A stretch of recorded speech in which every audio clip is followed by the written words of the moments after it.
નમસ્કાર મિત્રો, હું છું ભરત ઠાકોર અને તમે લોકો જોઈ રહ્યા છો બીકે આઈટીઆઈ એજ્યુકેશન ચેનલ. તો જોતા રહો અને શીખતા રહો. અગાઉના વિડીયોમાં મિત્રો આપણે વાયર જોઈન્ટ વિશે જોઈ ગયા છીએ. આજે આપણે એનાથી એક સ્ટેપ આગળ એટલે કે આ જોઈન્ટને ઇલેક્ટ્રિકલી અને મિકેનિકલી સ્ટ્રોંગ બનાવવા માટે તેની ઉપર જે સોલ્ડરિંગની પ્રક્રિયા કરવામાં આવે છે એના વિશેની સંપૂર્ણ માહિતી મેળવીશું. તો મિત્રો, સોલ્ડરિંગમાં જે સોલ્ડર છે એનો ગુજરાતી અર્થ થાય છે સાંધવું. આમ એક જ ધાતુના અથવા બે જુદી જુદી ધાતુના તારોને સોલ્ડર વાયર વડે જોડવાની જે પ્રક્રિયા છે એને આપણે સોલ્ડરિંગ કહીએ છીએ. આ સોલ્ડરિંગની પ્રક્રિયામાં મિત્રો 3 ઘટકો સમાયેલા છે, જેમાં સૌ પ્રથમ છે ઇલેક્ટ્રિકલ સોલ્ડરિંગ આયર્ન, ત્યારબાદ સોલ્ડર વાયર અને ત્રીજું છે ફ્લક્સ. તો ચાલો આ ત્રણેય ઘટકોની આપણે વારાફરતી ચર્ચા કરીએ. તો મિત્રો, સૌપ્રથમ આપણે સોલ્ડરિંગ આયર્ન વિશે જાણીએ. તો મારા હાથમાં જે છે એ સોલ્ડરિંગ આયર્ન છે. આ એક પ્રકારનું હેન્ડ ટૂલ્સ છે. આ સાધન વડે આપણે જે સોલ્ડર વાયર છે એને પીગાળવા માટેની ગરમી પેદા કરીએ છીએ. આ સોલ્ડરિંગ આયર્નની ગરમીથી સોલ્ડર વાયર પીગળે છે અને જોઈન્ટના સાંધાઓમાં વ્યવસ્થિત રીતે પ્રસરી જાય છે અને ત્યારબાદ ઠંડુ થઈ સોલ્ડરિંગની પ્રક્રિયા પૂર્ણ થાય છે. આને સપ્લાય સાથે જોડવાથી આ ગરમી કઈ રીતના પેદા કરે છે તો ચાલો એના વિશે પણ થોડું જોઈ લઈએ. તો આ સોલ્ડરિંગ આયર્નમાં એક હીટિંગ એલિમેન્ટ હોય છે.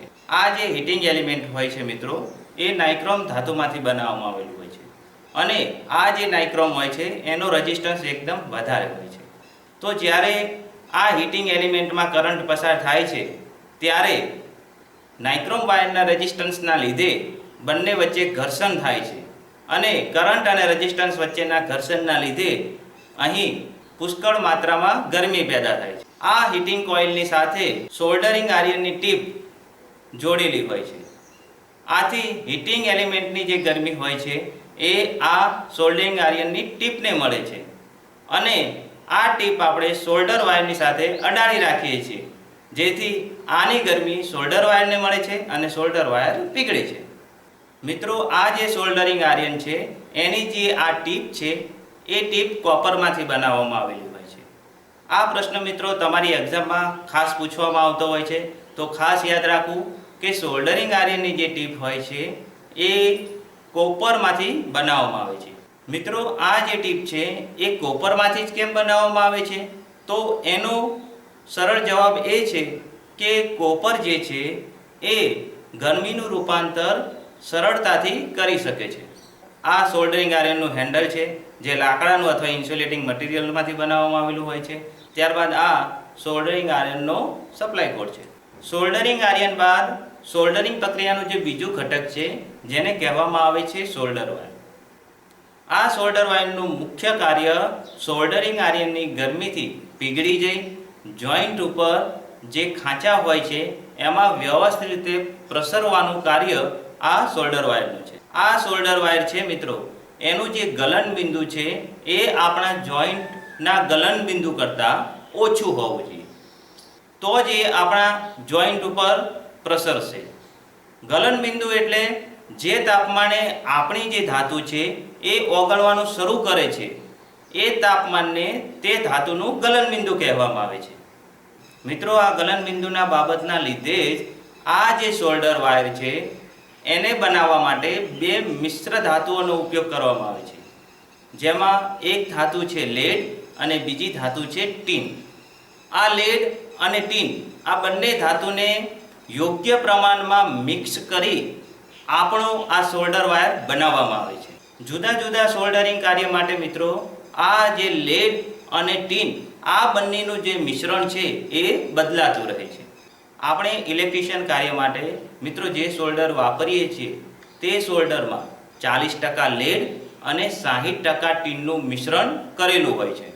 મિત્રો, આ પ્રશ્ન પણ એક્ઝામમાં બહુ પૂછાતો હોય છે કે આપણી ઇલેક્ટ્રિશિયન લાઇન માટેનું જે સોલ્ડર હોય છે તેમાં લેડ અને ટીનનું પ્રમાણ કેટલું હોય છે? તો એનો જવાબ એ છે કે લેડ જે છે એ 40% અને ટીન જે છે એ 60%. આ 40/60નું જે સોલ્ડર છે મિત્રો એ જનરલી 185 ડિગ્રી સેન્ટીગ્રેડ સેલ્સિયસની આસપાસ એ પીગળવાનું શરૂ કરે છે. તો સોલ્ડર માટે આ જે 185 સેન્ટીગ્રેડ સેલ્સિયસ જે તાપમાન છે તેને આ સોલ્ડર માટેનું ગલનબિંદુ અથવા મેલ્ટિંગ પોઈન્ટ કહી શકાય. આ બાબતને વધારે જો સમજવું હોય તો જ્યારે આ સોલ્ડરિંગ આયર્નની ટીપનું ટેમ્પરેચર 185 ડિગ્રી સેન્ટીગ્રેડ સેલ્સિયસે પહોંચશે મિત્રો, ત્યારે આપણું જે સોલ્ડર છે એ પીગળવાનું શરૂ કરશે. મિત્રો, આપણે કંડક્ટર તરીકે મુખ્યત્વે બે ધાતુનો વધારે ઉપયોગ કરીએ છીએ, જેમાં એક છે કોપર અને બીજી છે એલ્યુમિનિયમ. આ બંને ધાતુના જે જોઈન્ટ છે મિત્રો, એ બંને ધાતુના જોઈન્ટ ઉપર સોલ્ડરિંગ કરવા માટે જે સોલ્ડર વાયર હોય છે એ અલગ અલગ પ્રકારનો વાપરવામાં આવે છે. કોપર વાયરના સોલ્ડર માટે મિત્રો આપણે 40% લેડ અને 60% ટીન એ મિશ્રિત સોલ્ડર વાયરનો ઉપયોગ કરીએ છીએ. મિત્રો, એલ્યુમિનિયમ ધાતુના જે જોઈન્ટ હોય છે એના ઉપર સોલ્ડરિંગ કરવા માટે એક વિશિષ્ટ પ્રકારનું સોલ્ડર બનાવવામાં આવે છે, જેમાં લેડ વત્તા ટીન વત્તા ઝીંક અને વત્તા કેડમિયમ આ ચારેય ધાતુઓને યોગ્ય પ્રમાણમાં મિક્સ કરી અને સોલ્ડર વાયર બનાવવામાં આવે છે. આ પ્રકારના સોલ્ડરને અલ્કાપી નામના બ્રાન્ડ નેમથી ઓળખવામાં આવે છે. આ અલ્કાપી સોલ્ડરને બનાવવા માટે મિત્રો 51% લેડ, 31% ટીન, 9% ઝીંક અને 9% કેડમિયમને મિક્સ કરી આ સોલ્ડર બનાવવામાં આવે છે. કેટલીક વાર મિત્રો આ જે સોલ્ડર હોય છે એ વાયરની જગ્યાએ આપણને સ્ટીક રૂપે પણ જોવા મળે છે. હવે મિત્રો, સોલ્ડરિંગની પ્રક્રિયાનું જે અગત્યનું ત્રીજું ઘટક છે જેનું નામ છે ફ્લક્સ. તો ચાલો ફ્લક્સ વિશે જોઈ લઈએ. મિત્રો, આ જોઈન્ટ ઉપર જ્યારે આપણે સોલ્ડરિંગ કરવા જઈએ છીએ ત્યારે એની આજુબાજુ હાજર રહેલ ઓક્સિજન આંતરિક ક્રિયા કરી આ જોઈન્ટ ઉપર ઓક્સાઇડનું પડ બનાવે છે. આ ઉપરાંત આ જોઈન્ટ ઉપર અમુક પ્રકારની અશુદ્ધિઓ રહી ગયેલી હોય છે. આ બે પ્રોબ્લેમના કારણે આપણે જે સોલ્ડરિંગ કરવા જઈએ છીએ ત્યારે સોલ્ડરિંગની પ્રક્રિયામાં રૂકાવટ પેદા થાય. આ બંને પ્રોબ્લેમ સોલ્વ કરવા માટે આપણે આ પ્રકારના ફ્લક્સનો ઉપયોગ કરીએ. આ ફ્લક્સને મિત્રો આ જોઈન્ટ ઉપર લગાવવાથી આ જોઈન્ટ ઉપરની જે અશુદ્ધિઓ હોય છે એ પણ દૂર થાય છે અને એની ઉપર જે ઓક્સાઇડનું પડ બનતું હોય છે એ પણ દૂર થાય છે.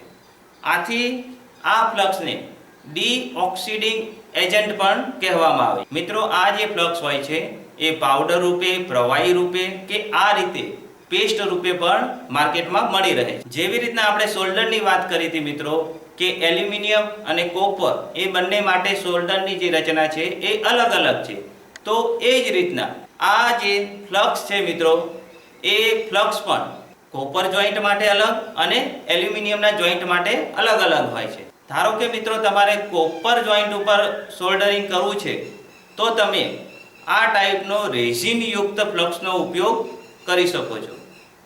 પરંતુ તમારે જ્યારે એલ્યુમિનિયમ ટાઈપના જોઈન્ટ છે એના ઉપર સોલ્ડરિંગ કરવાનું છે તો તમારે આ રેઝિનયુક્ત ફ્લક્સની જગ્યાએ ક્લોરાઇડ વગરનો ઓર્ગેનિક ફ્લક્સનો તમે ઉપયોગ કરી શકો. હાલના સમયમાં મિત્રો ઇલેક્ટ્રોનિક કમ્પોનન્ટને સોલ્ડર કરવા માટે સોલ્ડર વાયરની મધ્ય ભાગમાં રેઝિનયુક્ત ફ્લેક્સવાળા સોલ્ડરનો ઉપયોગ વધારે પ્રમાણમાં થાય છે. આ પ્રકારના સોલ્ડર વાયરમાં મિત્રો જે ફ્લક્સ છે એ એની વચમાં જ એનું આવરણ લગાડેલું જ હોય છે. આપણે અલગથી જે ફ્લક્સ લેવાનો હોય છે એ ફ્લક્સ લેવાનો થતો નથી અને આપણું જે સોલ્ડરિંગ છે એ કમ્પ્લીટ થાય.